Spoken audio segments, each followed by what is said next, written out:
Italian Wine Podcast. Chin Chin with Italian wine people.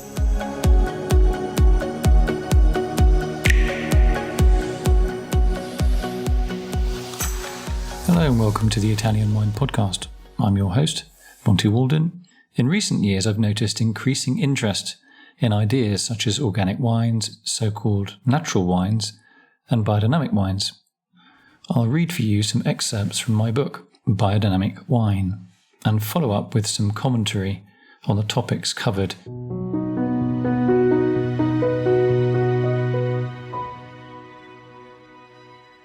Thank you for following our Biodynamic Wine series. This is our final such episode for the Italian Wine Podcast. We'll leave you with some more resources where those wishing to learn more can continue their studies, as well as some final thoughts on the subject as a whole.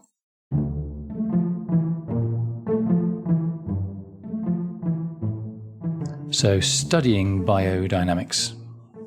Biodynamic training and education centres provide full or part-time courses offering both formal biodynamic agricultural qualifications and informal training which prepare adult students to be able to run their own economically viable biodynamic farms. So not just vineyards, it could be, a dairy farm or a vegetable business. Would-be professional biodynamic farmers study practical aspects such as tractor driving, botany, geology, bookkeeping, and the law. But the main focus is on making and using the biodynamic preparations, composting, understanding celestial cycles, and the anthroposophical background to biodynamics. Rudolf Steiner founded his Center for Spiritual, Scientific or Anthroposophic Research and Learning at Dornach in Switzerland in 1939, naming it the Goetheanum, after Johann Wolfgang von Goethe. The current building dates from 1928, 3 years after Steiner had died. Tasting wine by the moon.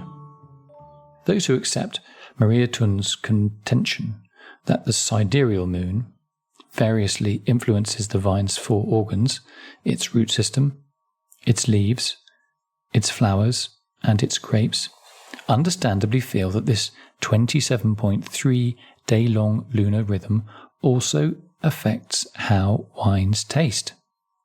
Wines should thus show more obvious fruit or grape characters if tasted when the sidereal moon stands in the fruit, seed, or warmth constellations of Ram, Lion, and Archer. Effects should be especially noticeable if the moon is also in its ascending phase, Ram in the northern hemisphere, or Lion in the southern hemisphere, and Archer in either hemisphere.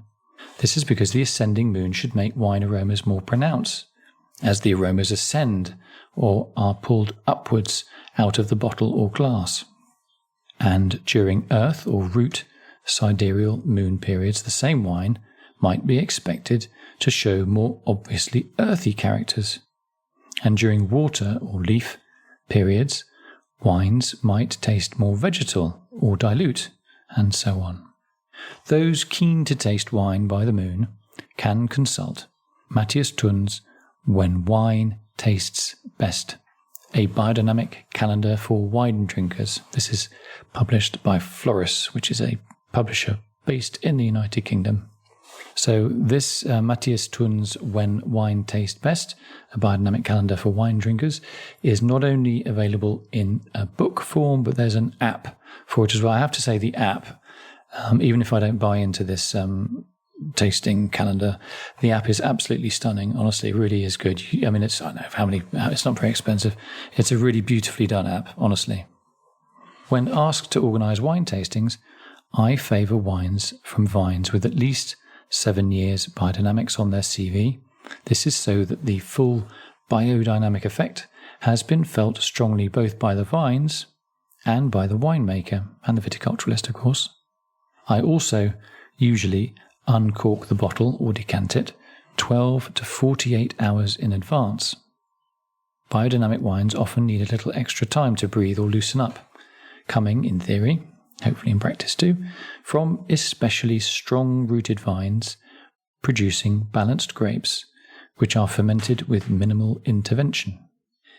Exposing the contents of the bottle to the elements allows any beneficial celestial influences to be fully expressed too. However, I find my appreciation of a wine is augmented more by good company and good food than by a good moon or a favourable set of stars. And anyway, there are no great wines, only great bottles of wine, as the saying goes.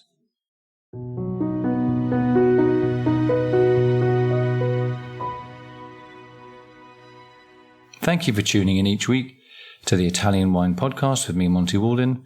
This concludes our series on biodynamic wine. As always, please stay tuned. Listen to the Italian Wine Podcast wherever you get your podcasts. We're on SoundCloud, Apple Podcasts, Himalaya FM, and more. Don't forget to subscribe and rate the show. If you enjoy listening, please consider donating through ItalianWinePodcast.com. Any amount helps cover equipment, production, and publication costs. Until next time, chin chin.